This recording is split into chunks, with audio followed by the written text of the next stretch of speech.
হযরতে আয়েশা রাদিয়াল্লাহু তাআলা আনহা বর্ণনা করেন যে রাসূলুল্লাহ সাল্লাল্লাহু আলাইহি সাল্লাম ইরশাদ করিয়াছেন, আমি ঘুমাইলাম, তখন স্বপ্নে দেখিলাম যে আমি জান্নাতে আছি।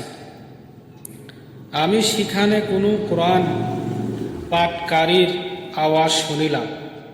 তখন আমি বলিলাম, এই ব্যক্তি কে, যে এখানে জান্নাতে কোরআন পড়িতেছে?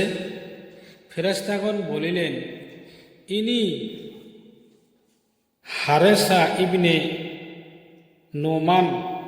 অতঃপর হযরত আয়েশা সিদ্দিকা রাদিয়াল্লাহু তাআলা আনহাকে রাসূলুল্লাহ সাল্লাল্লাহু আলাইহি সাল্লাম ইরশাদ করিলেন, নেকি নেকি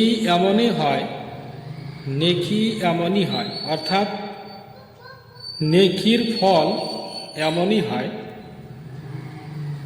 হারেসা ইবনে নোমান নিজ